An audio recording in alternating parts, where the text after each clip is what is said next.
1, 2, ready, go.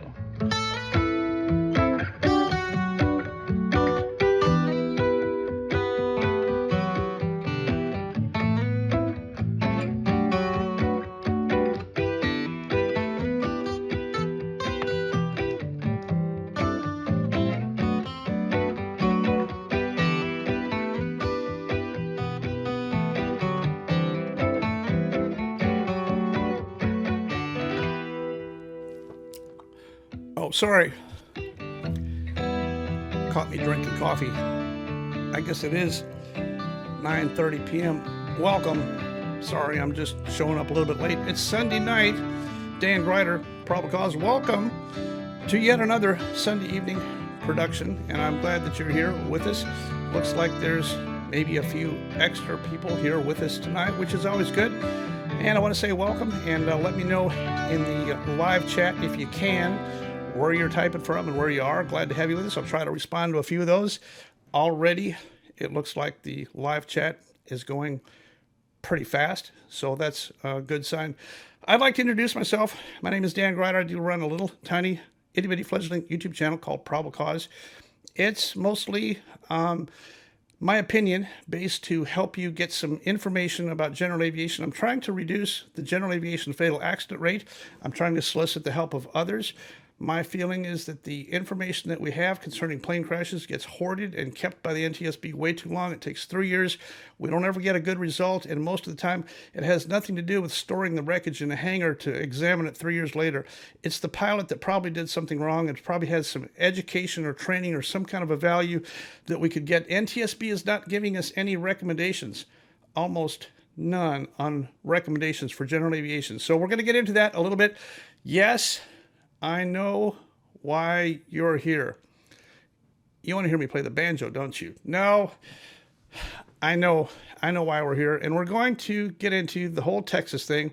I'm going to explain that to you, and I hope that you'll stick with me to the very end. I'm going to show you some stuff, and also I've got the actual airplane video. I'm only going to show a piece of it, but you can see this airplane on takeoff, and you can hear the participants standing along the runway encouraging these two to make this fatal attempted takeoff. The video I'm going to show you is the actual crash takeoff. I now have the crash footage from 3 different angles. I'm only going to show this one there towards the end, and I'm going to talk about the specifics of this particular crash. This is November 1472 Echo, Azle, Texas, from August of 2021. So hang with us for that. This is going to be a long video. I recommend that you get some coffee and some popcorn, settle in. I think you're going to enjoy this video, and I think that you're going to find some profound information in this entire thing. I have a lot of subjects to cover in this video, and I'm going to cover them all. Welcome. Well, just checking the IP addresses, I'd like to say a special welcome and thank you to everybody at EAA, AOPA, Mark Baker, McSpadden, all those AOPA people. They're all in here, all the AOP legal people in here. NTSB, Jennifer Hamady is watching. So is Rob Sumwalt, and so is Blanco Lario. So is Dan Milliken, even though I don't really care. A Milliken is 1/1000th of a can. Anyway, there's a lot of people in here. There's a lot of higher-ups, which is really good for me because I don't have that many friends in the first place, and nobody really pays attention to my stuff. So I'm glad to have all these uppity-ups watching my tiny little itty-bitty fledgling YouTube channel tonight. It's kind of an honor, and I'd say welcome, and thank you for attending. Now, let's get on to what we're going to talk about here this evening. First of all, I want you to know that any YouTube channel, these opinions are my own. I'm going to give it to you the best that I can. You're welcome to take it or leave it, but my opinions are my own, and I'm entitled to my opinion. I'm entitled to publish an opinion on what I think, and I'm going to give those to you. Before I do that, I hope you heard the music that just started at the very beginning of this. This is going to be a long video, but I want you to stay for the very end, because at the very end, that music is used in a video. I helped a college kid create a music video. Actually, he created it. I had to write the guitar part and the songs and the song and the lyrics that goes in it. And it had to tell a story. So this college kid just got done producing this video, and he gave it to me to upload to get your opinion on it. I would appreciate it if you would stay to the very end and watch his very short music video. It's about Dylan learning to fly, and he captured some footage. I'm very happy with all of it on his part, his shooting, editing, and all that kind of stuff. The only thing that I'm really not happy with is the guitar part. I did it on this guitar, and I captured the audio with an iPhone and a speaker. And so that's all I did. So the music on it is completely amateur. But at the very end of this video is his video that he created, and I've included it at the end of this video. I'd like for you to give him a shout out and a pat on the back here if you can. His name's Jonathan. He's a college kid, and he did a nice job, I believe, on creating this video. So while I have you here, this is kind of cool. You're a captive audience because you have to stay and wait till the very end to get to the stuff that you really want to hear about. In the meantime, I'm going to take a few minutes to tell you about AQP. AQP for General Aviation, what is it? Advanced Qualification Program was designed for airline operations years ago to help curb the fatal accident rate at the 121 world. And guess what? It worked. It was a philosophy that said once you get your certificate or your type rating, those maneuvers that you use, we throw them away, and now we start only training scenarios, the things that can actually happen to you out there while you're doing line flying. The whole philosophy is doing recurrent training and check rides based on things that can happen to you once you get a pilot's license. So I built this little chart here. Excuse my very poor graphics, but this is ACS or FAA. This is the material that you have to use to get a pilot's license. This is AQP. This is becoming alive. AQP is staying alive, and I'll put that graphic on the screen here for you, but it works really good. I don't use AQP to get a person a pilot's license. I use AQP to keep them alive after they get a pilot's license. It's the exact same philosophy. No, we don't have data to support AQP like the airlines do, but we don't need it.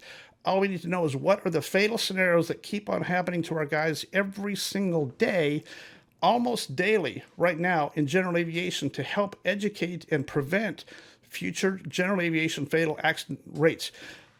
In the process of that, just last week, I had a young man show up at our house. He's a friend of our family, and he showed up. His family needed a little bit of help.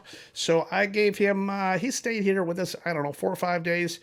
And he flew with me a little bit. I kind of beat him up on flight training. He had to do all his cross-country, dead reckoning, planning, VFR charts, and checklists and all that kind of stuff. So I worked with him for about 5 days, and at the very end, I shot this video. Now, I don't want you to think that this video interview has to do with me not wanting to put AQP in the initial course, because I did include some AQP training. I just didn't tell him about it. I beefed him up so that when he takes his check ride, he's already going to have some of those fundamental building blocks already done. It's just that in the process of him staying with us here for 4 or 5 days, I never mentioned AQP.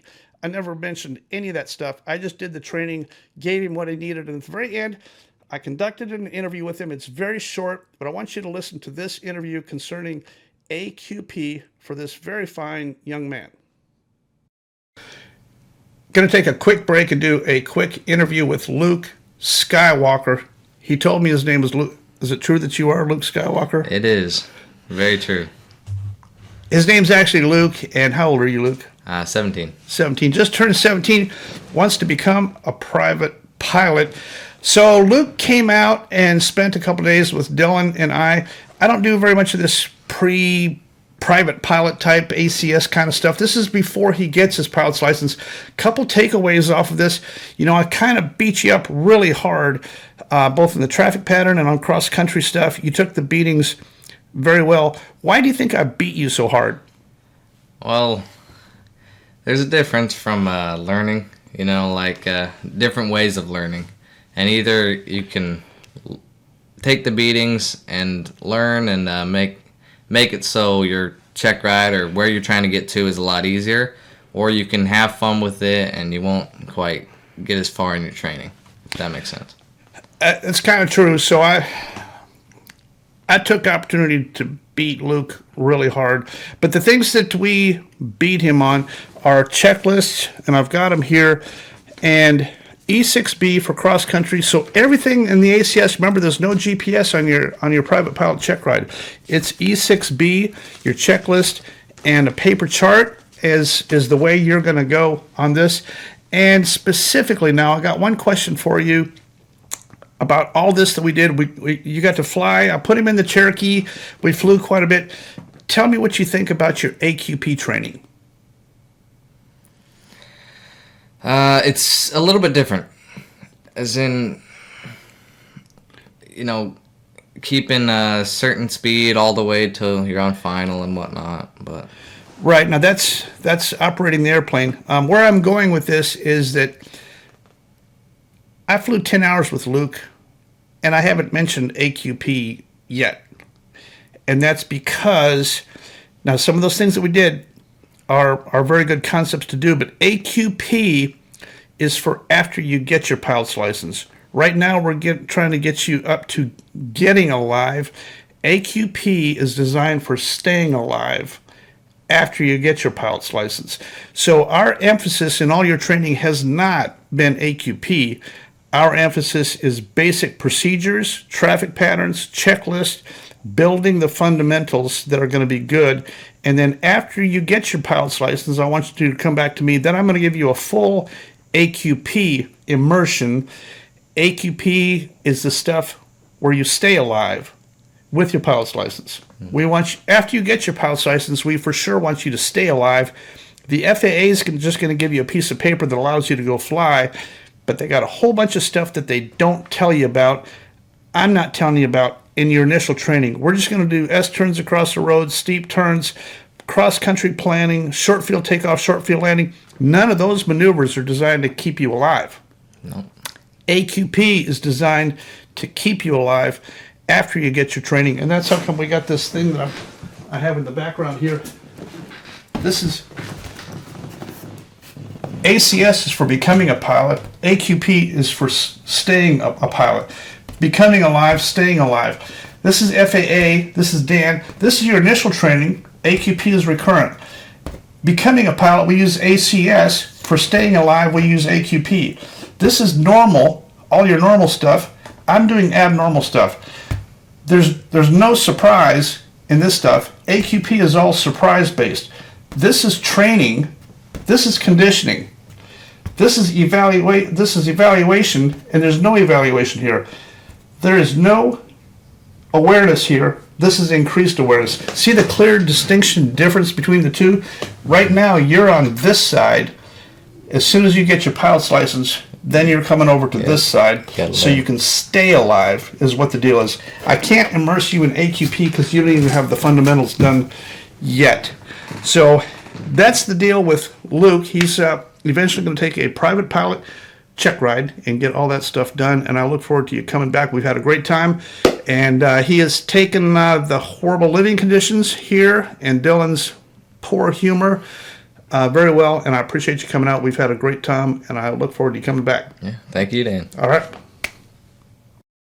So that's AQP. I appreciate you hanging with me to the very end. I know why you're here, and I'm going to give it to you at the very end, and it's going to be worth it. But this is your education process, your education block concerning AQP, which is the real, true, actual purpose of my entire channel in the first place. And I want you to know that I started this Sunday night video program 52 weeks ago right now. Exactly 1 year ago right now, I started doing a video every Sunday night 52 weeks ago, and I have not missed one single Sunday night. So it's a tremendous amount of time and dedication to pull that off.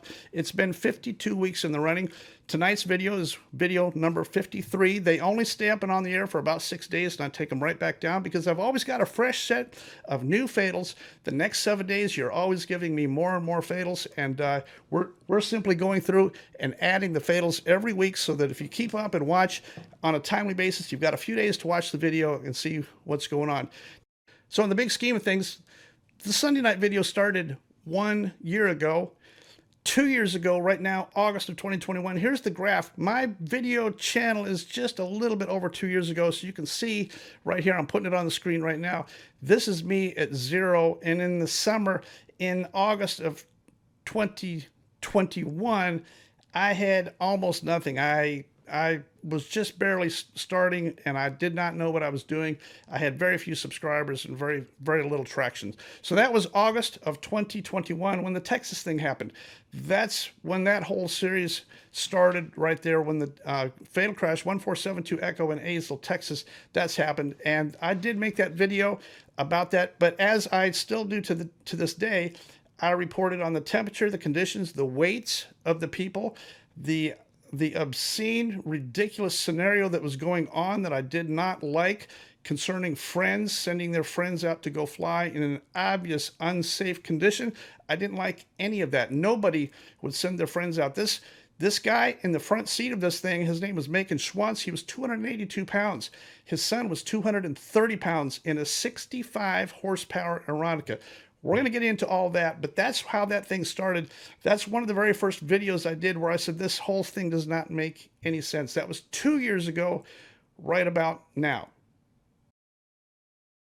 You know, on YouTube, it's kind of a sensational thing. It's not really news. It's not really entertainment. It's not entertainment tonight. It's just YouTube.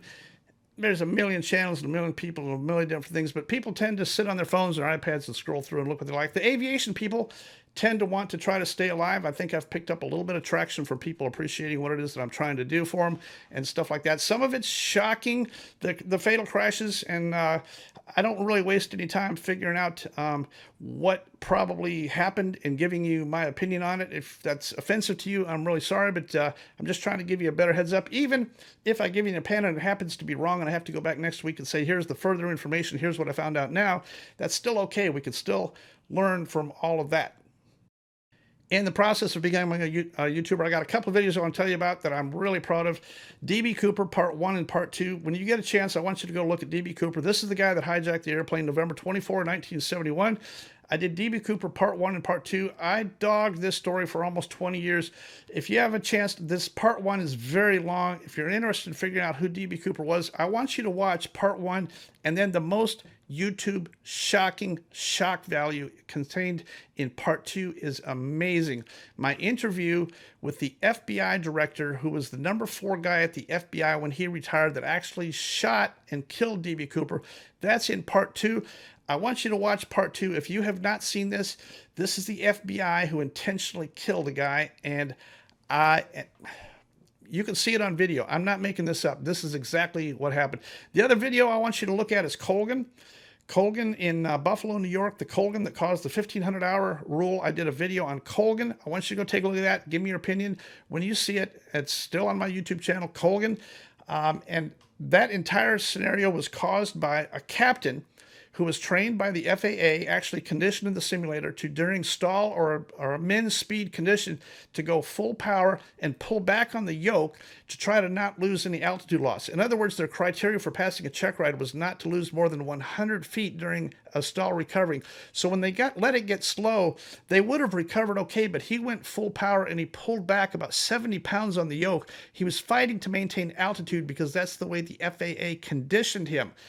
When he did that, the female FO, she put the flaps up. Click, click. The flaps went up and over they went. Of course, you can't retract flaps during a stall recovery because down you go. Her conditioning and her training said during a go-around or a stall recovery, put the flaps up, which is true, but not yet. So that's what happened. He did the FAA training and conditioning. Now, of course, since then, FAA has completely changed that, and they've said stall recovery, get light in the seat, push, lose whatever altitude that you want. But they never came back and admitted that they're actually the ones that taught that captain to do that. The 1,500-hour rule that we're all suffering with today came from that. Remember, the captain had more than 3,400 hours. The female had, in the right seat, she had more than 1,500 hours. This was not a flight time or experience-based thing. They were conditioned by the FAA to do exactly what they did. In a time of crisis, their muscle memory kicked in. He added full power and he pulled back and he fought like a tiger to maintain altitude. She fought like a tiger to clean that airplane up. Uncommanded, she put the flaps up and down they went. That's the Colgan video.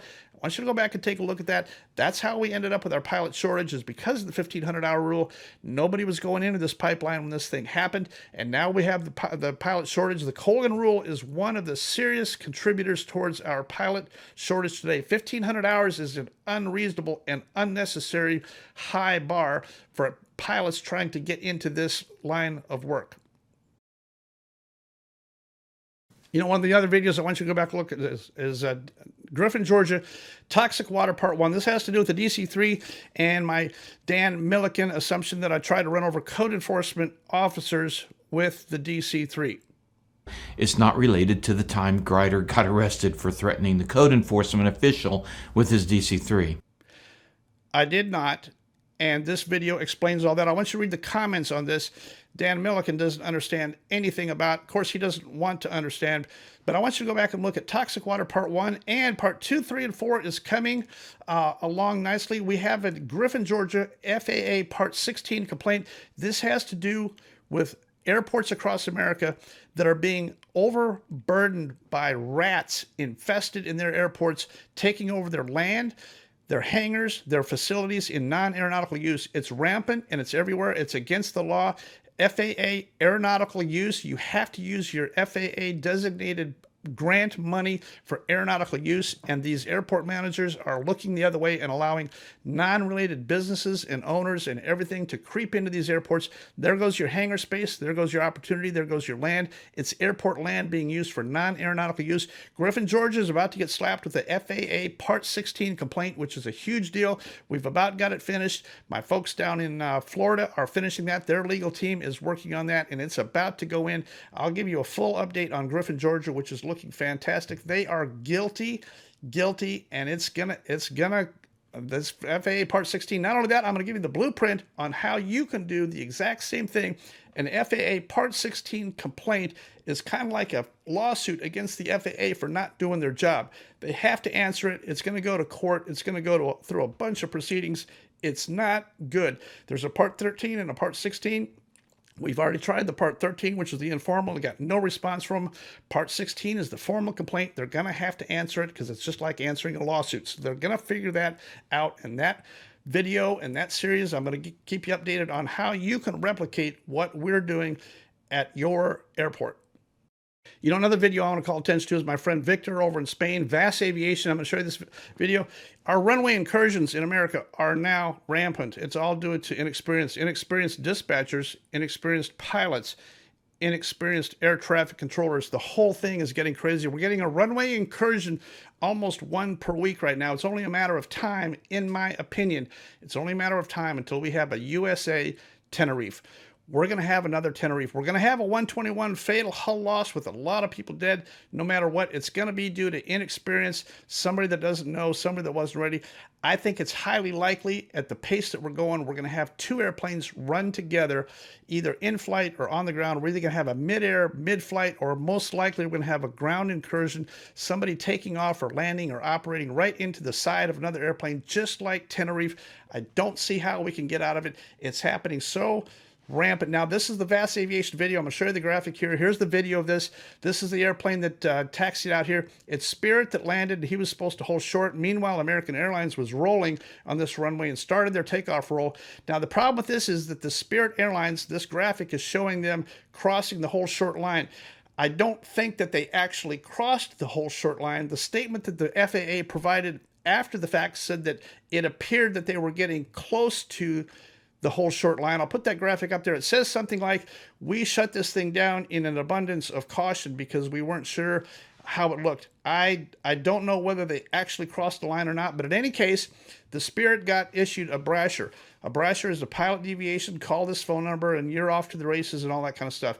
If they did not cross the whole short line and still got a brasher, there's going to be an investigation. They'll probably be in the clear.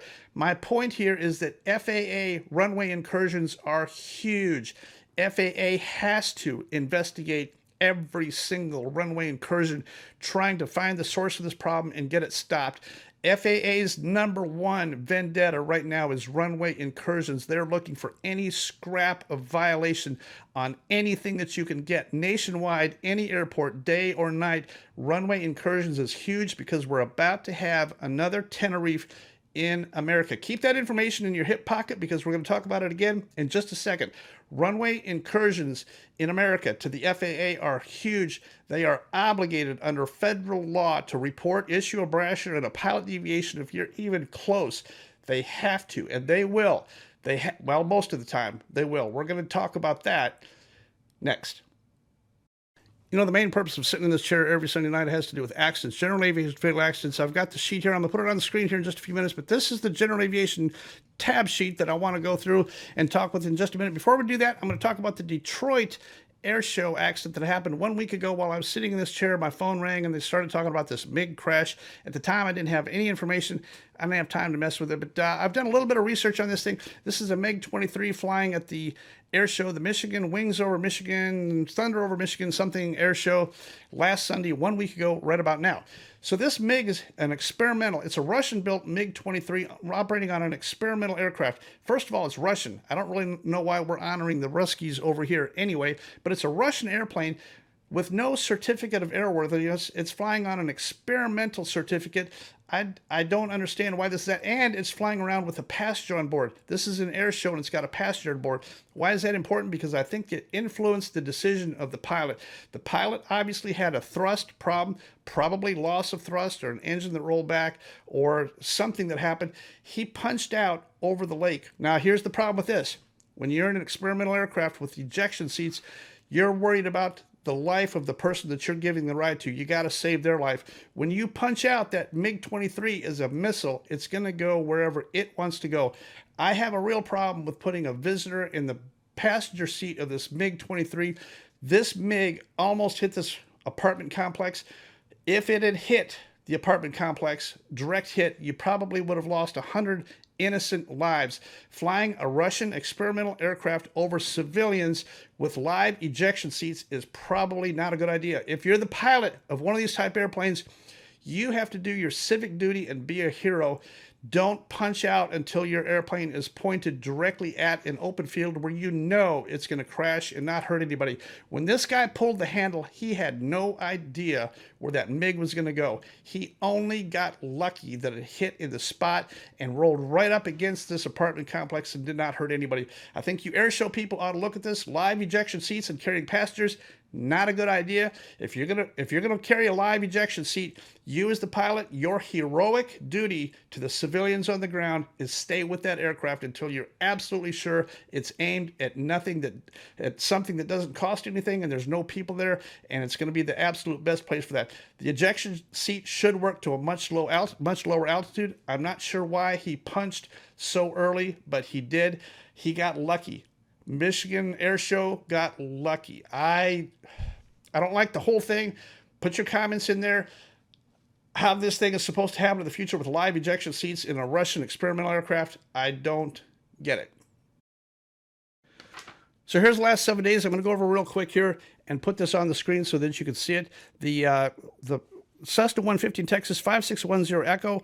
Got further new information on that now. I don't know that it was an impossible turn. I don't know for sure. Looks like it might have been a loss of thrust of takeoff, but it ended up way at the south end of the airport. It definitely hit hard on the left side of the runway and went further left.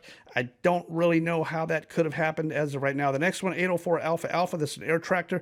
No information on that. One person on board in Missouri, definitely dead. 210 Juliet Tango. We already talked about that. That's the P210 in Georgia. Storm penetration took the wing off it. The only information I have now is that Todd Bruno was the pilot, 66 years old, and he was a dentist from Locust Grove, Georgia. Everybody knew him and liked him. I don't know that I ever met the guy, but I'm very sorry for that loss. It would have been one terrible ride with no wing and free fall from the altitude that he fell. November 6161, the RV-14A in Illinois.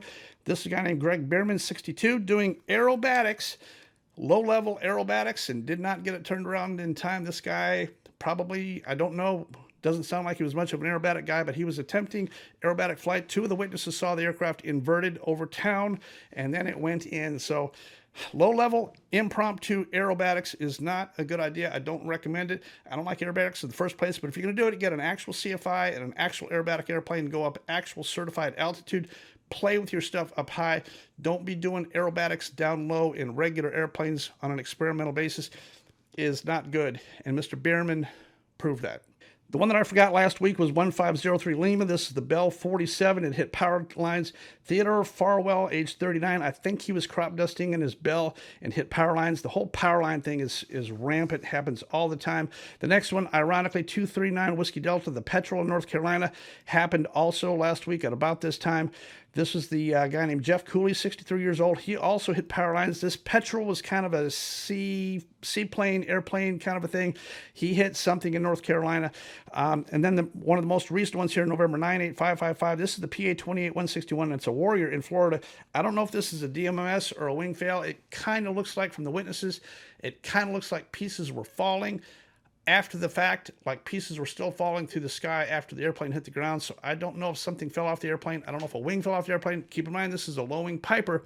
There's a big AD on these things for wing bolts and AD for wing inspection, X-ray, corrosion, all that kind of thing on the low-wing Pipers. It applies to all of them.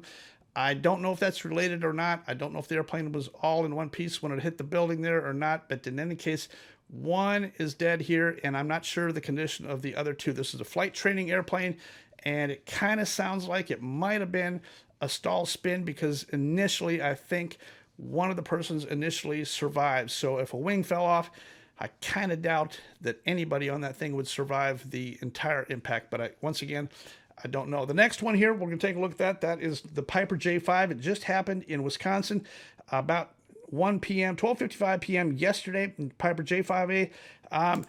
All I can tell so far from talking to the people up there, it looks like a shoulder harness thing. This J5 was landing on the north-south runway. Used to be a taxiway. They kind of use it as a runway now. Not really certified anything, but it was landing about midpoint. Somehow it flipped over. The guy from Michigan, they wouldn't give me his name. I don't think anybody knows his name yet. They said an older gentleman from Michigan, and he was dead on impact.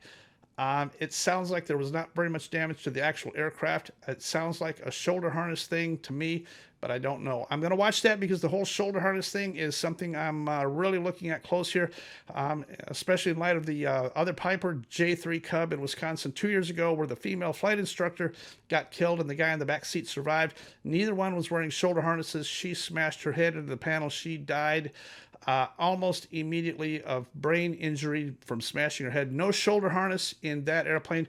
I think on these little flight training airplanes, both the tandems and the side-by-side seating, I think for flight training, I think shoulder harnesses ought to be mandatory. That's my NTSB recommendation. Since I'm DTSB, I'm going to make a DTSB, I think, for flight training airplanes. Anything little like this, I think we ought to be having shoulder harnesses in the airplane. I'm in the process of putting them in Dylan's airplane right now. The airplane is in maintenance, and it's going to get shoulder harnesses installed here in the very near future. Those were a gift and a donation from Alpha Aviation, our friends in Owatonna, Minnesota, and we're going to document that entire install process and how they work, the inertial reels and all that kind of thing. You can get your shoulder harnesses from Alpha Aviation up there. So that is that's the weekly accident recap. Now I got to get into it's going to get bloody from here, but let's get it on.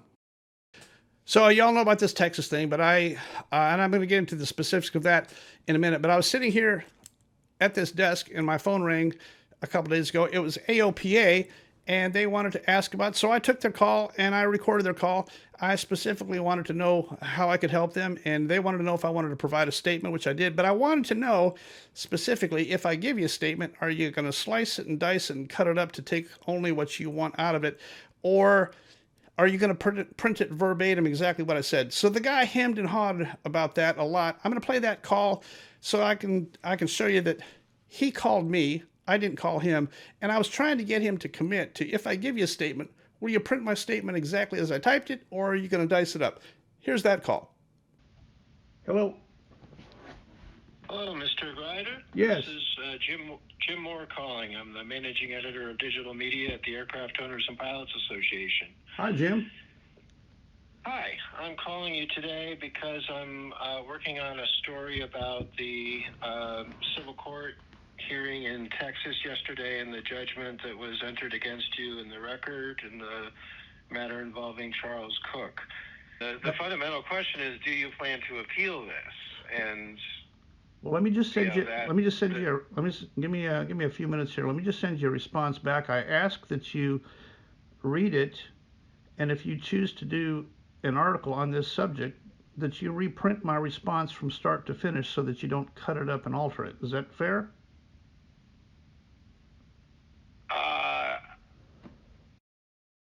Tell me your name again. Jim Moore, And you're with? AOPA. I appreciate that. So anyway, here's the headline that AOPA produced. Remember, AOPA is a member benefit. I'm not sure they think they're a news agency. I don't really see it. How is this a member benefit to run a story like that? But that's okay. They elected to go down this path, and I'm going to help them with this. AOPA wanted to go down this path, and I appreciate that. So AOPA, let's go ahead and talk about some other stuff. Now, the other two aviation outlets, I won't even call them outlets, that dared to run this story was Aero Network News, Jim, Captain Zoom, Campbell, and Dan Milliken. So that's your only three. There's 271 aviation news outlets around the world. Only 3 of them wanted to run this story, and there's a reason for that. You'd have to be stupid to run this story. You'd have to be stupid to go with this. But I'm not calling anybody stupid. I'm just saying here's the 3 that did. And I'm going to talk about AOPA. So let's talk about AOPA. First of all, who is AOPA? Aircraft Owners and Pilots Association. It's run by Mark Baker, the CEO. And I want to put the screen grab on the screen here for you. This is the executive compensation of Mark Baker. And I'm going to show it to you here. Here is his compensation. He started out kind of low at around $300,000, but look how his salary has increased. He has increased once a year up until our last data that we were able to get here. He is now around 16 or 17% of all revenue goes to Mark Baker's salary. Why do you need $1.6 million as the CEO of a nonprofit? That's Mark Baker. That's the guy that initiated and gave the order for this AOPA story to come out about my Texas deal. That's coming from Mark Baker. So while we're talking about AOPA, I'm going to give you a little bit of information about 2 things. AOPA insurance is through Assured Partners. AOPA used to be an actual legitimate AOPA insurance agency. They turned in their agency certificates long ago and they handed over all the business to a company called Assured Partners. Now, when you call AOPA and ask for aviation insurance, you think you're getting AOPA insurance. You are not. You're getting Assured Partners, who is simply a broker who goes to the market and gets the stuff for you. What does AOPA get out of it? They get, in my opinion, they get a direct correlation, straight line commission on everything that Assured Partners gets through the AOPA funnel. Therefore, AOPA is promoting Assured Partners very heavy because they don't have to do any work. They don't have to process the paperwork. They don't have to take the claims. They don't have to answer any phone calls. They don't have to do anything. They just take their commission check. In this aviation hard market with insurance premiums increasing rapidly, is it AOPA's advantage or disadvantage for the aviation premiums to be increasing? Well, of course, it's to their advantage for premiums to be going up. They're getting a slice of increased premiums every day. The higher your premiums, the more money AOPA makes, and they're not doing any work for you. None. They're just getting a slice of the pie. Therefore, their incentive, I believe, in my opinion, I believe that's conflict of interest. AOPA is supposed to be a safety member benefit organization. Now they're getting a straight line direct commission based on the hardening aviation market. The worse the general aviation fatal accident rate is, the more money they make. Isn't that like a conflict of interest? I don't get it. Maybe you can tell me. I don't understand how that is, but that is exactly what the deal is. AOPA does not have an insurance agency, and you cannot call AOPA and get insurance. You cannot get AOPA insurance. It's going to go through Assured Partners, and that's all it is. You're thinking how it used to be. It's no longer like that. Now let's talk about AOPA legal. You think you've got an AOPA legal plan, and you do, but it's not AOPA attorneys. All they do is they collect your money, give you a policy, some kind of a deal where if you have a problem, you can call AOPA and there's some funding. It's kind of like a slush fund that they build up among all the people that have bought AOPA legal plan. You think that you're getting AOPA lawyers to help you with your case? Not true. They're going to give you a list of some attorneys that you can call, and then they're going to give you some money towards your case. I don't know, $1,000, $2,500, $5,000, whatever the number is, according to your plan. They're going to give you some cash to go towards that attorney. Now, the problem is that cash towards that attorney is only your entry fee. Once your money runs out, you're on the hook. Let's ask Trent Palmer. Did you know that Trent Palmer had AOPA legal plan insurance? They helped him out a little bit at the beginning, and the plan did pay full limits. Trent Palmer is now more than 20 grand of his own money in the hole. AOPA has not lifted a finger to help Trent Palmer, and he has more to go. Your AOPA legal plan is an insurance policy. It will only pay the limits of whatever the plan is.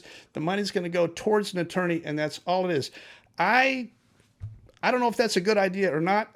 You're welcome to do whatever you want to do. I just wanted to explain to you how AOPA is making money off of you with AOPA legal plan insurance. I want you to know that there is no AOPA attorney going to help you. Mark Baker's not going to help you, and there's not a single staff attorney at AOPA that's actually going to ever see your case or help you. They farm it out to somebody else. Now, while we're talking about Mark Baker, let's talk about one more thing here up at EAA. You know, EAA, Experimental Aircraft Association, they have this deal where you bring your airplane up there. EAA started out as home builders and crafters and experimental people building airplanes, doing all this stuff. You build your airplane, you spend all these years of hard work and meticulous craftsmanship to build your airplane. They started handing out these things called the Golden Lindy Awards.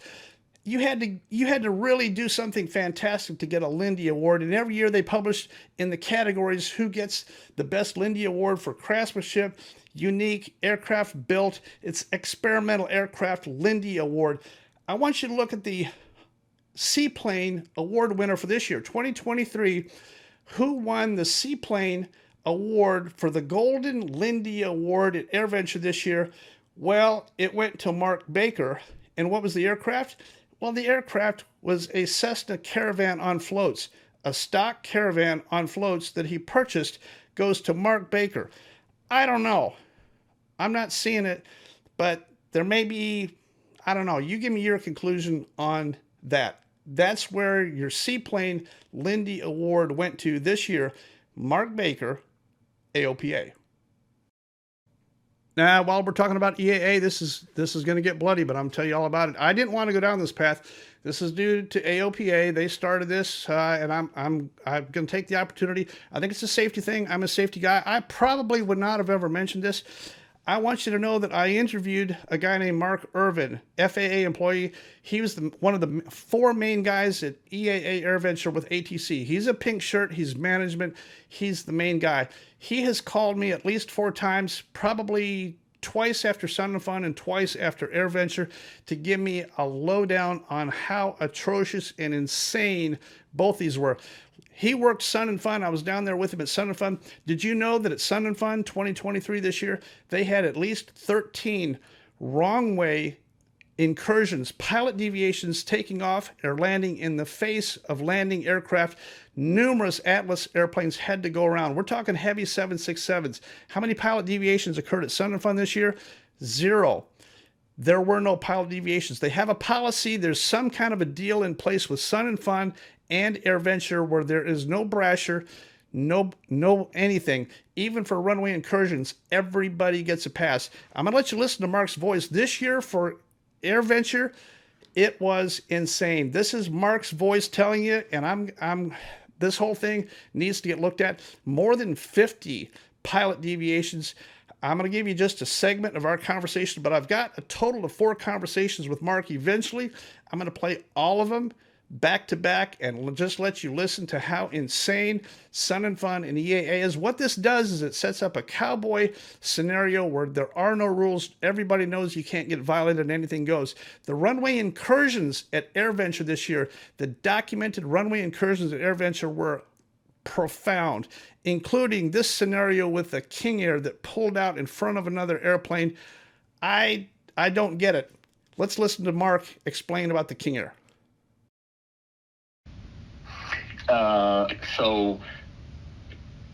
We had 20 opposite directions, of which a couple of them I went and talked to.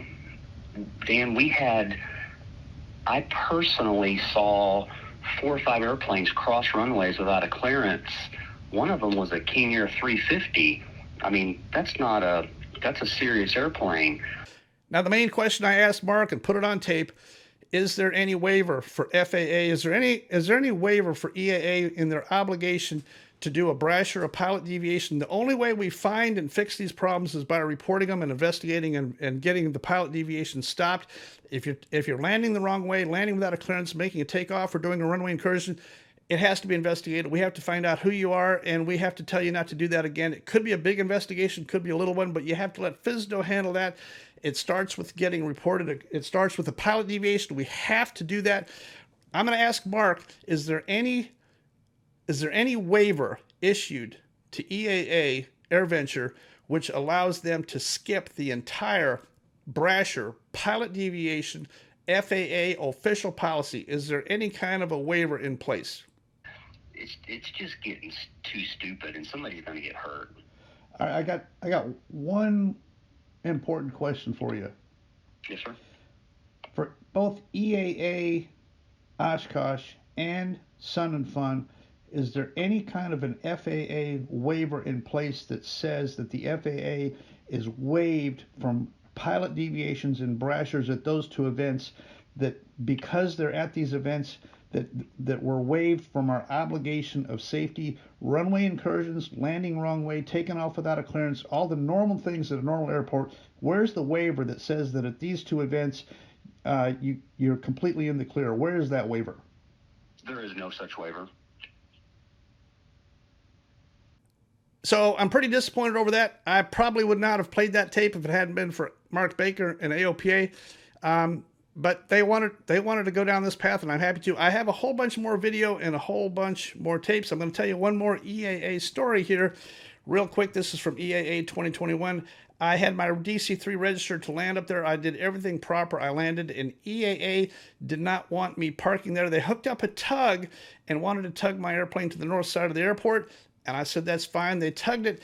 In the process of tugging it, the people on the Basler tug were drinking alcohol in open cans, and I took pictures and video, and I made a complaint. I said, you guys out here in the taxiways tugging airplanes should not be drinking while you're tugging. And they basically said, well, you know what they said. So the next morning, I visited with the manager at Basler, and I said, you know, no hard feelings here, but I think you guys should not be drinking while they're tugging airplanes on the field here around other airplanes. I'm going to play that video with the manager of Basler. You're not going to believe this, but that's how come I got kicked off the field. I filed that complaint for consuming alcohol while they're driving a tug. EAA brought me a letter and said, we don't want you back on the field because of it. I said, I didn't cause the problem. I just alerted you that you guys are drinking and this is an unsafe condition. They sent me a letter, said don't come back. So I got their letter. I was served their letter that year on the field. They brought me and handed me this letter. It's the exact same letter that EAA has issued 350 other times, including to the SOS brothers. EAA actually sued the SOS brothers and issued all of them the exact same letter. You can't set foot on any of our property. So I had one of those for that year up there. Woo! Hey Dan, how's it going? I'm good, man. I want to shoot a quick video and say hi. Hi Dan. Justin, you are the main man here at Basler, right? That's correct. Awesome. How long you been here? 16 years. Awesome. Is it really 16? 16 years. Man, started in 05 in the vintage. Well, I think we got a few other things worked out, but I just wanted to let you know on camera that last night when we came in, you guys driving the tug had open cans of beer, were drinking while they were driving the tug, and we filmed all that.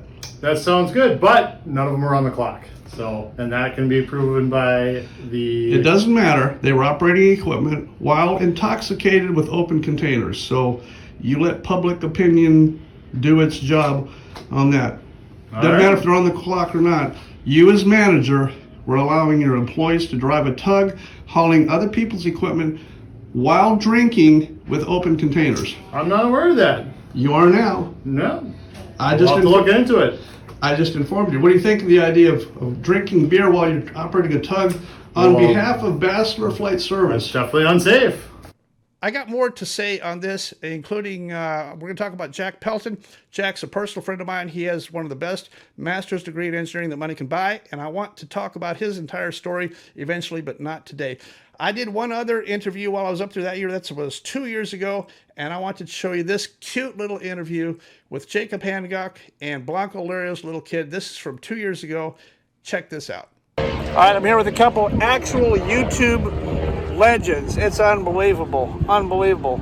Well, not really legends. There's Jacob, and then there's Pete from the YouTube channel. Jacob, what's your YouTube channel? J Pilot. J Pilot, and you've done good. How many subscribers have you gained here in the last couple days?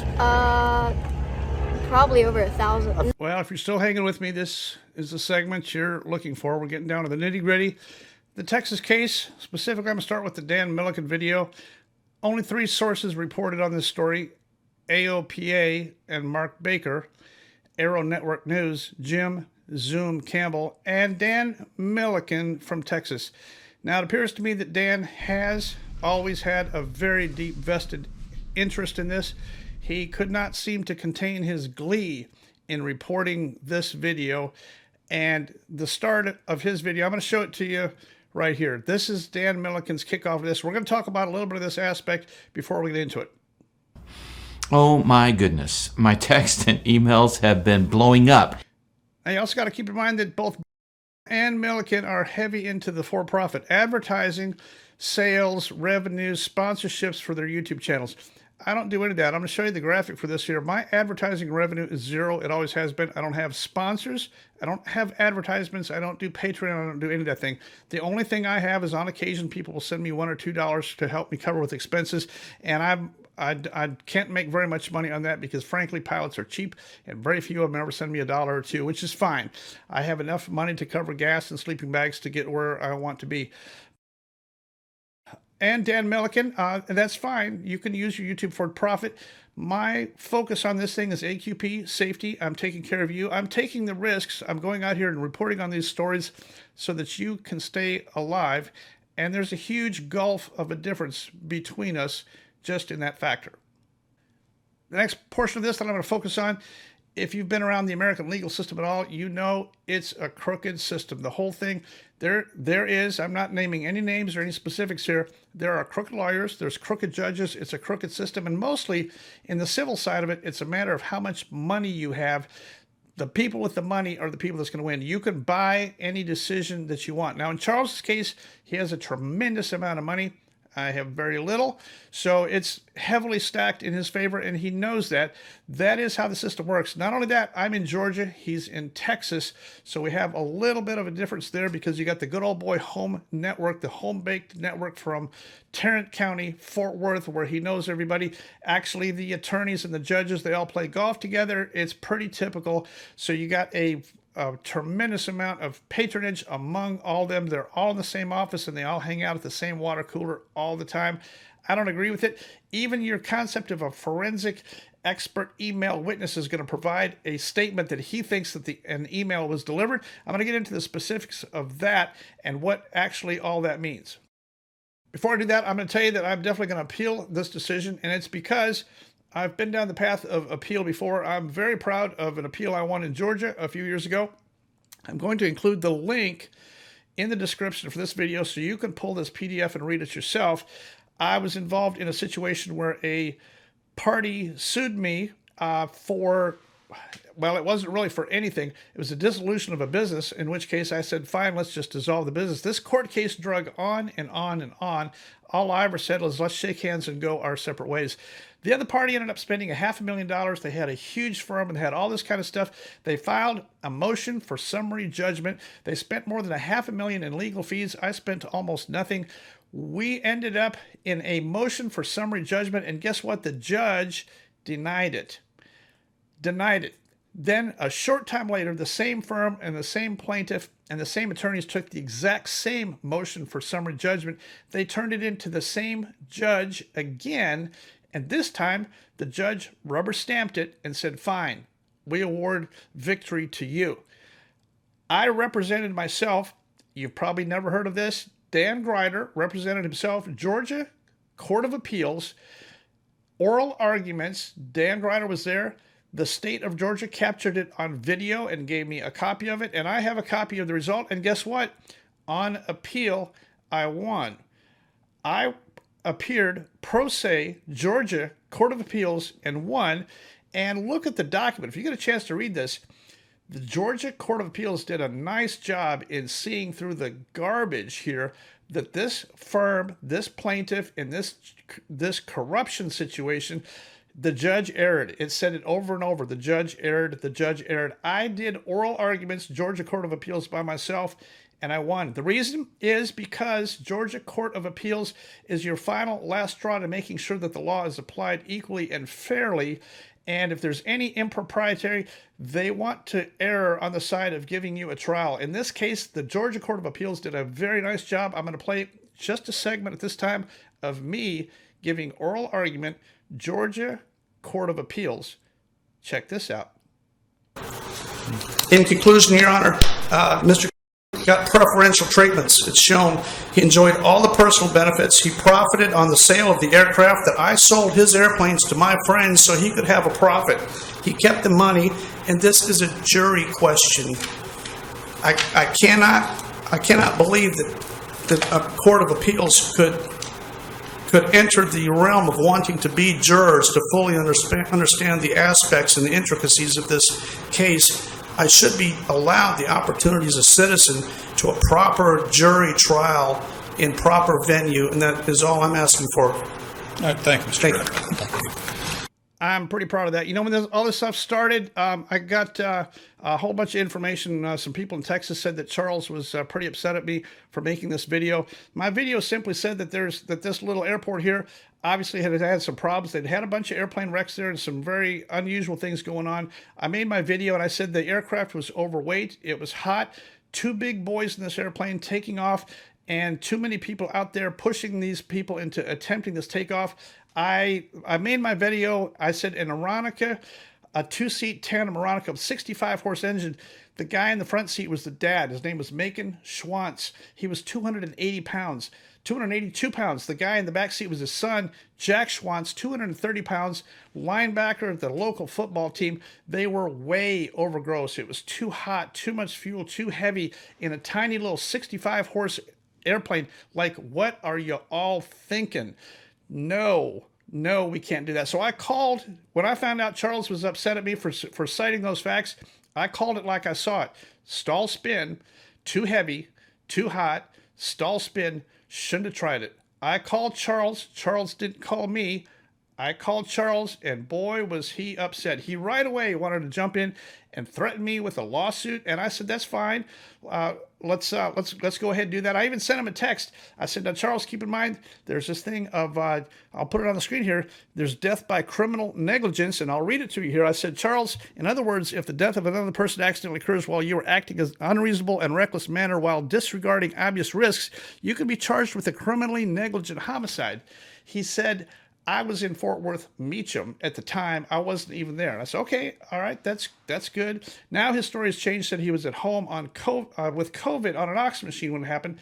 I'm not sure if I buy that either, but in any case, that was my first phone call. I did send a text to Charles. He knew that he did not want to go through discovery, depositions, witnesses, cell phone, text messages. He did not want to go through all that because he could be found out. If they stacked up a bunch of evidence, he could be found criminally negligent. It was entirely possible, and that was what he was afraid of.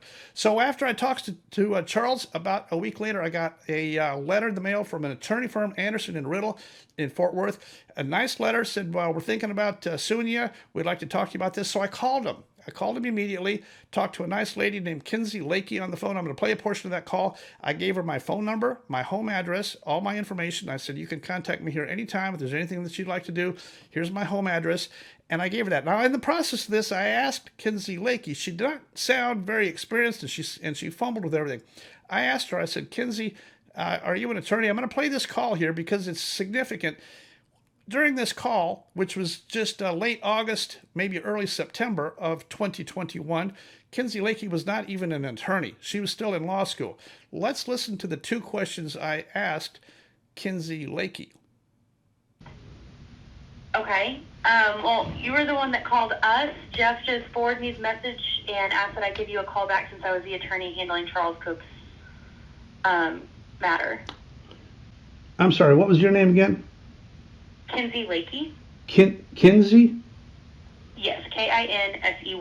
Okay. All right. And you're an attorney, I guess? Yes. Okay. And you're an attorney, Kinsey?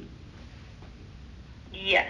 Are you one of those attorneys that give attorneys a bad reputation, or are you a good attorney?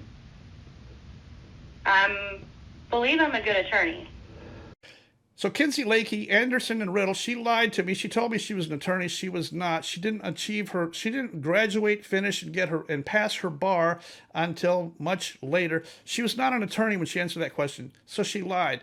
Now, the problem here is that Charles and his attorney are already devising and concocting a plan to beat this via a default judgment. In order to do a default judgment, they're going to have to get me to not answer it. In order to do that, they want to send a process server not to my home address, as is required under the federal constitutional law. You have to serve a person. You have to receive a summons at your home address, or you have to be served wherever you are. They sent a process server to my hangar 21 miles away. The process server made one attempt, reported back, didn't find him.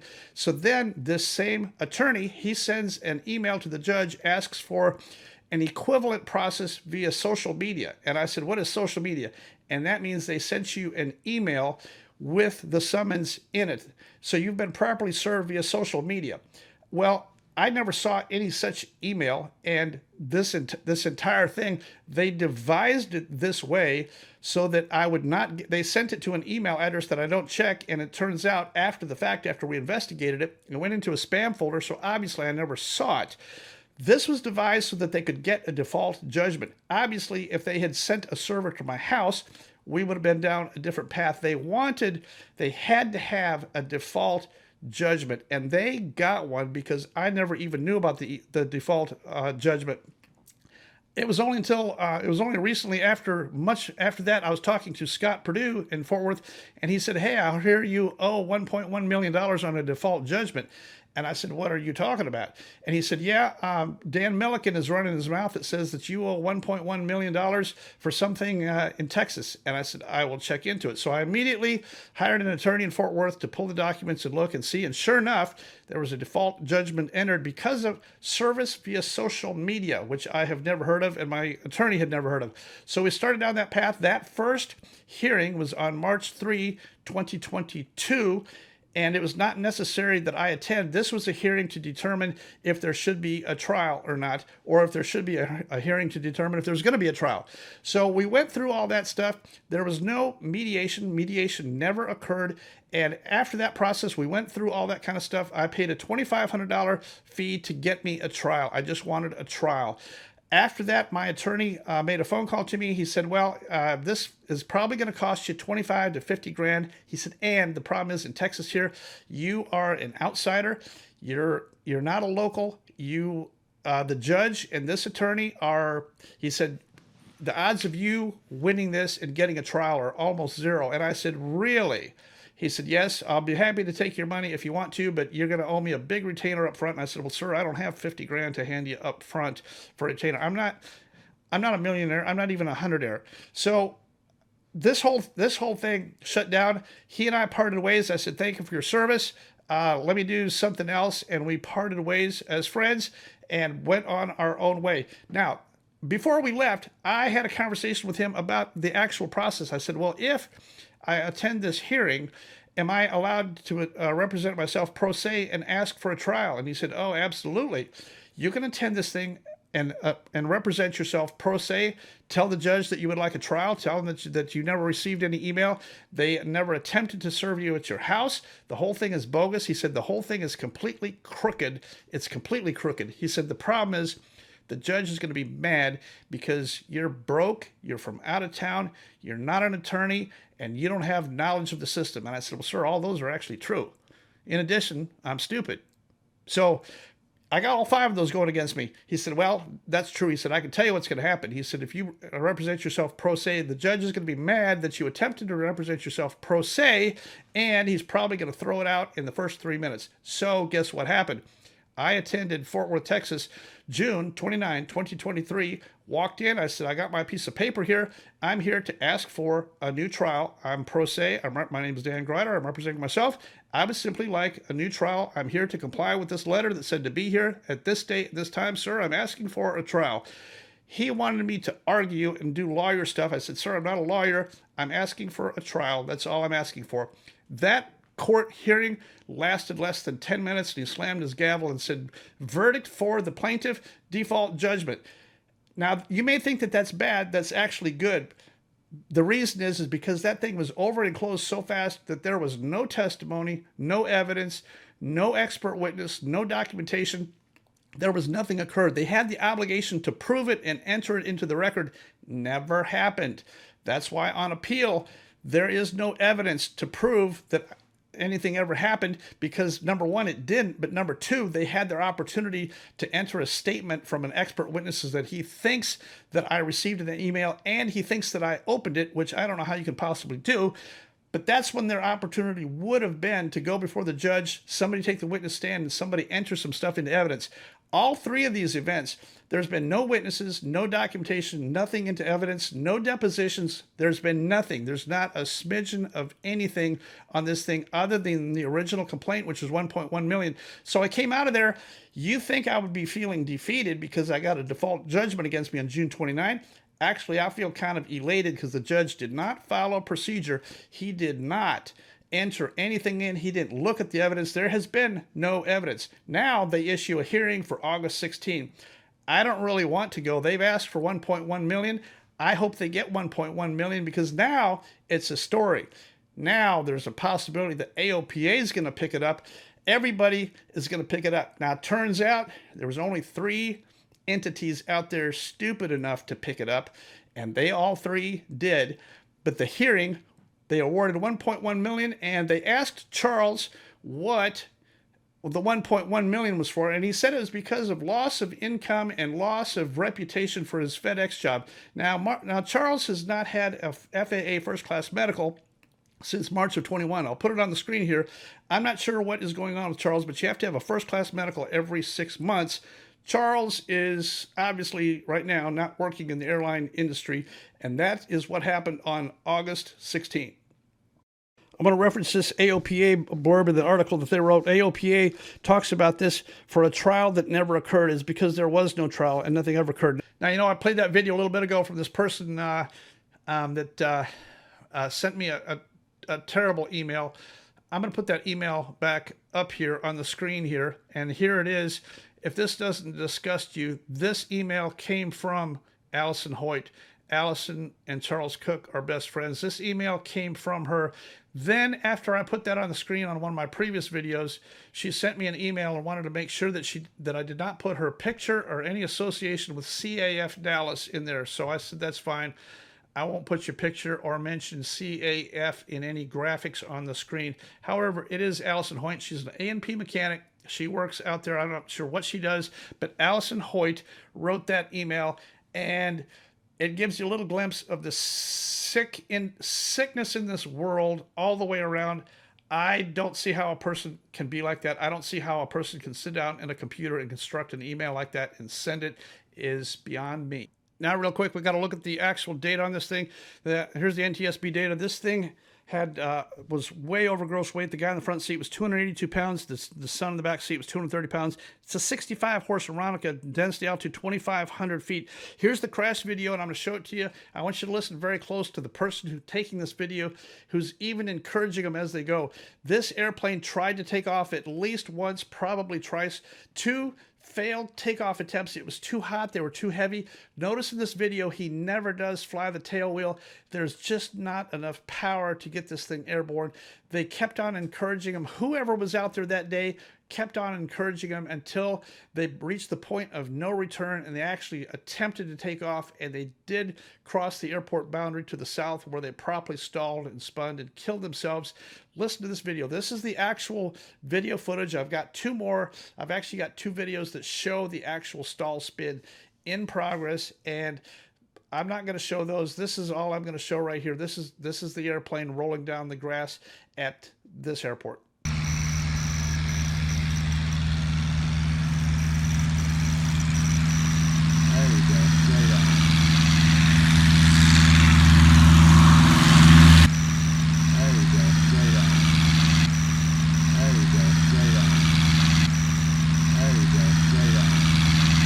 Now, the NTSB provided us the logs.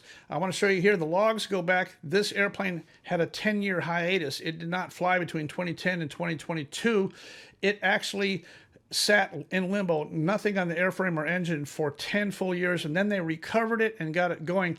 After they got it going, it got signed off July 7th of 2023. And look at the takt times here. This thing got signed off in 2023, and when it did, it had 1,272.7 hours on the tach. On the day of the crash, August 24 of 21, it had 1,275.46 hours. That means it flew 2.76 hours in the time that it returned to service and started flying. Now, I don't know about you, but Macon, and I know you're going to tell me that Macon's a FedEx captain and he should be responsible. He's the PIC. Macon's not a little airplane guy. He's not a GA guy. He's certainly not a tailwheel guy. This airplane had only flown 2.76 hours since it came back into flying status. 2.76 hours is not even enough time to run this engine. I wouldn't even give somebody a tailwheel endorsement in 2.76 hours. You need to have a tremendous amount of experience. This crash that happened that day was the very first father-son flight. They had not flown this airplane together before. I'm not sure if Macon had actually flown it solo himself on this day. We don't know that, but 2.76 hours since it got signed off for annual in July 7th of just immediately prior to the crash, that is not a lot of time. And on the day of the crash, they probably burn up at least a half hour taxiing around and making an attempt to take off. So this airplane only had maybe a couple hours on it on the day of the crash, and for sure, this was the very first takeoff for Macon, who's the dad, 282 pounds, and Jack Schwantz, the son, 230 pounds. Anybody could look at this and tell you this is insane. You can't even hardly fit in the seats of this thing. This is not a flight training airplane, and this is what happened. Now, I've been out there and interviewed quite a few people. I got a lot of video interviews from the people across the street who told me in no uncertain terms, I'm only going to play one of them here, but after the crash happened, there was several people that came from across the street, came running. Charles was one of them. Charles was leading the pack, and here's a video I've got showing, this is a little kid who was there. He stepped outside when the plane crashed, and immediately the people from across the street from the airport came running. Charles was leading the pack, heading across the street. There was no delay. When this airplane crashed, those people from the airport came over immediately. Was he in Fort Worth Meacham? I don't know. Was he at home on oxygen? I don't know. He certainly got to the crash scene immediately, according to all the people that I video interviewed. How many people came over here with him then? I think 3. 3? Okay, good. Yeah, that's what you told me before. And then how long was it until like ambulances and stuff got here? Like a long time after? Yeah, it was like 20, 30 minutes. Really? Yeah. A long time. Right. But those first 3 guys were the first ones here. Yeah. Okay. Before the ambulance got here. So I guess my question is, I'm not a lawyer. My question would be, does doing something like this constitute and meet the Texas law that says what is causing death by criminal negligence? In other words, if the death of another person accidentally occurs while you're acting in an unreasonable and reckless manner while disregarding obvious risks, you could be charged with criminally negligent homicide. Did you disregard obvious risks here? Could anybody look at this? Any pilot look at this and say, this is insane? Not only do we not need to get these people out of here and not doing this, they can't fly this airplane together. This airplane is way over gross. How could 3 friends send their friends out to go fly? I'm going to show a little clip from Mike Patey. Just happened to make a video and talked about this. This has to do with the decision-making process and telling your friends no. When it's time to say no, I spend half of my life saying no, don't do that, don't do that, don't do that. I don't understand how 3 friends could send their friends out to go attempt this in this airplane. Like, why? I no longer fly with people that encourage someone to push their envelope. In the end, my conclusion is that Charles spent enough money to buy a default judgment, and he got that. They didn't exactly follow a procedure, and we're going to find that out in the appeal process. They did not do that. You have enough money, you can hire an attorney, and I think, in my opinion, and I'm entitled to my opinion, I think that's dirty pool to send a process server to my hangar one time and then say that you served me via social media. I don't know. I'm not buying it. I did my absolute due process as soon as I found out from Scott Produce. I jumped into gear, high gear, and I got this thing handled. Now, you may be thinking that this doesn't look really good, but I think it looks actually really good because think about this. There's only been 3 court events. There has been nothing occurred. They don't have a way of doing anything here. There's not been a single witness except at the very end. They did take 3 witnesses. All 3 on the August 16th hearing were to try to determine damages. And even then, the judge made a mention, like, how does this even make sense? He awarded $1.1 million because that's the amount that was asked for in the original complaint. He had to. It's a default judgment. If they had asked for $50 million, he would have had to have granted $50 million. It doesn't make sense. It makes no sense, but it's a default judgment, and at that point, the judge had to do it. But the judge did ask a couple questions. I'm going to show you this text on the screen here from a person who was in the audience who came out of there and told me that the entire proceeding started at 9:30 and he was out the door and on the road by 10 a.m. It didn't last very long, so there was only a couple people that even testified, and Charles asked for $1.1 million, and the judge gave it to him. Would you like it if that happened to you? You know, the other thing that the judge mentioned is how can you ask for this bunch of money? He asked, did Mr. Grider profit from this? And they said, well, we never thought to ask that. He said, well, if he didn't profit, then it's just his opinion only, and there is no case here. He actually put that into the record. That was his statement on this. So the whole thing, I hope you can feel how disgusted I am with the whole thing, but I'm actually in a good place because now the tables are fixed to turn, and I am going to do the appeal process, and now we're eventually going to get a trial. All this stuff that I've uncovered is going to come out at trial now. Is anybody on the hook for criminal negligent homicide? I don't know the answer to that, but if I was those guys, I would not be feeling very good. The statute of limitations on criminally negligent homicide in Texas is 3 years. So anybody can make this complaint, and who knows what's going to happen. It is not good. I think it's hilarious that Dan Milliken put this thing. I'm going to take all the emotion out of this video. You got to be kidding me. I'm sorry, but the whole thing is completely laughable. I'm going to show you a couple other points in Dan Milliken's video that I want to highlight here. Each of Grider's claims have been refuted by facts and testimony of actual witnesses. No. There has been no actual facts and witnesses entered. There has never been any testimony, any depositions, anything entered into the record. Nothing has happened here. We have not had a trial. We never achieved a trial. Look at the AOPA thing. This is for a trial that never occurred. Here's the next one. Charles reached out to Grider on the phone. Not true. Grider reached out to Charles.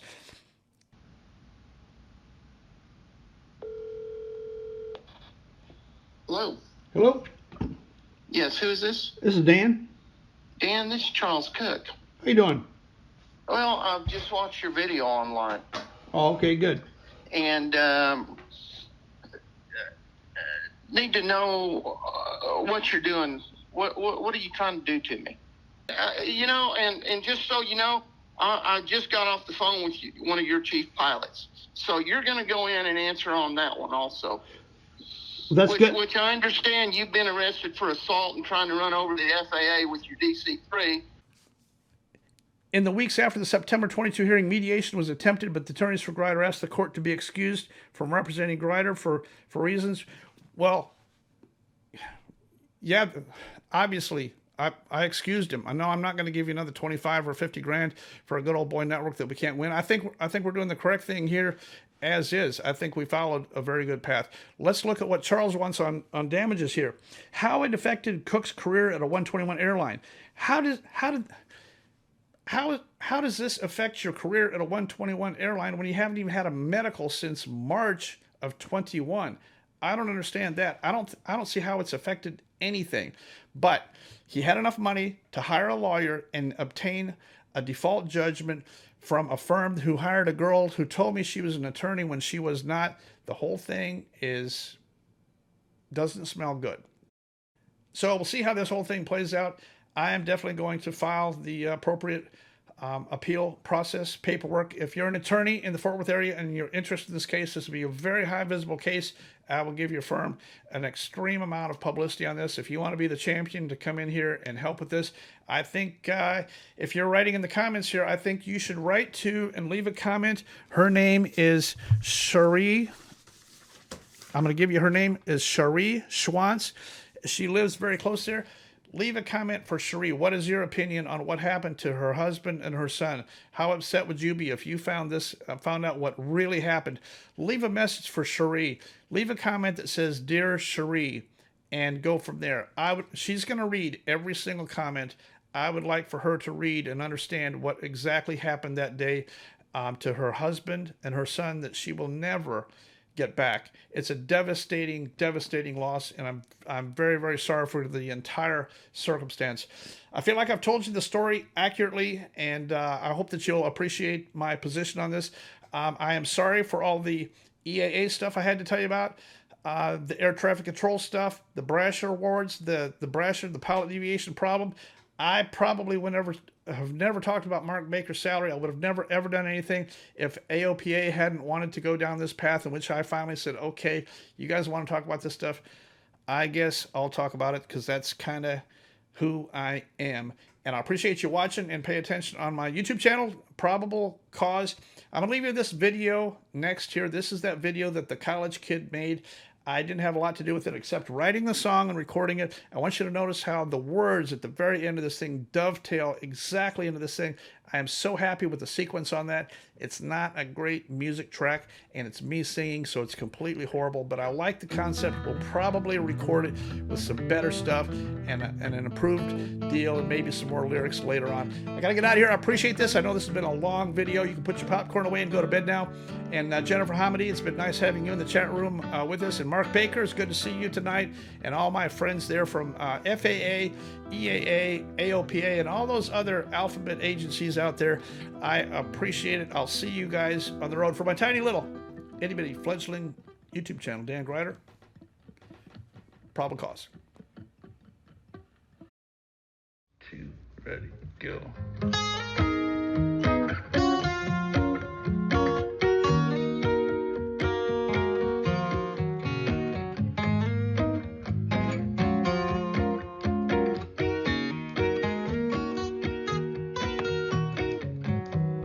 Pilot because it's in our family DNA. My dad is a pilot, my brother's a pilot, so it feels like it's only right that I follow in their footsteps and carry the torch on to the next generation. Retired airline pilot and a general aviation enthusiast. You know, he's been on call and working for Delta throughout my whole childhood and all that kind of stuff. So we've flown all the little planes and big planes. So probably the first thought that comes to mind is when he did his first animal rescue mission after Katrina and brought back a bunch of dogs. I don't think I was on the flight because it was just filled with a bunch of animals from the shelter, but he came back with about 50 puppies and dogs and stuff like that. Well, flying and doing anything with my hands and eyes has always been a little bit easier for me than studying, so the studying part has always been more difficult. I've always been a little bit nervous that I'm going to fall out of the sky when I'm in an airplane, and I've always had a kind of, grown up, had a fear of the pit in my stomach that I got from falling, the feeling of falling when you're on a roller coaster and stuff like that. But yeah, no, I've kind of grown to really enjoy flying now that I kind of know how to be in control of an airplane and not just a passenger that's a little bit nervous. I've kind of grown out of that fear a little bit. Our family comes from a unique situation. I taught both of my boys to fly right after their mother died from cancer. So the loss that we experienced in our family, a surprise loss at that age when both the boys were very young, we were not prepared for that, and we were not prepared to deal with it or handle it. And it was very difficult for us. Consequently, the thought of accepting a second loss is overwhelming. The thought that I could lose either one of these kids in a tragic airplane crash. Therefore, I beef my kids up. We cannot lose another kid in an airplane crash? Dream job would probably be what my brother's doing now, which would be commercial private jet company, flying private jets, and then eventually commercial like Delta or United. Any private jet, once I get there, I feel like would be such a great feeling to be able to fly one of those. And maybe if we keep the DC-3 around, I'd be able to pilot that by myself and pass the torch down for all those DC-3 lessons that my dad gives out. Maybe I could continue that. I'd like to see anybody just follow their dream. Aviation's kind of like crossing a river, one stone at a time. You can't see all the stones that you're going to have to step on to get to that side, but you can see the next stone. And that's really all you need, is where you're going to next. And once you get there, what's the next logical stone after that? And that's kind of the way the path goes. There's no clear, defined path to get to where you want to be. On my first solo flight, when I came around to land, the runway came into view. Everything was pictured up how it should be. So I felt really confident. I was completely locked in on that final approach. It was one of my better landings that I've had. So it was great. It felt really good to get on the ground and have that under my belt and be able to move on now to my private pilot's license. I see you now from the side. I see the way you look at the sky. I can't keep you any longer now.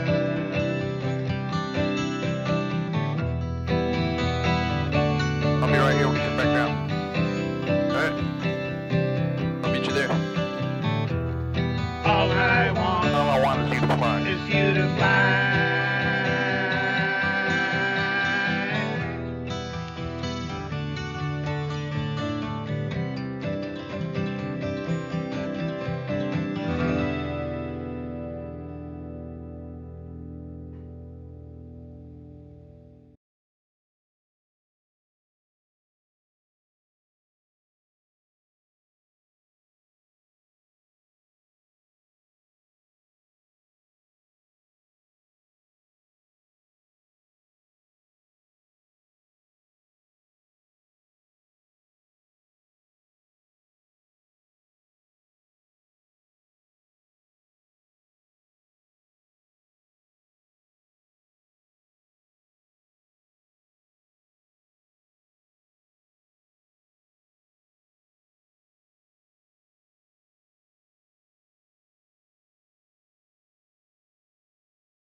One, two, ready, go.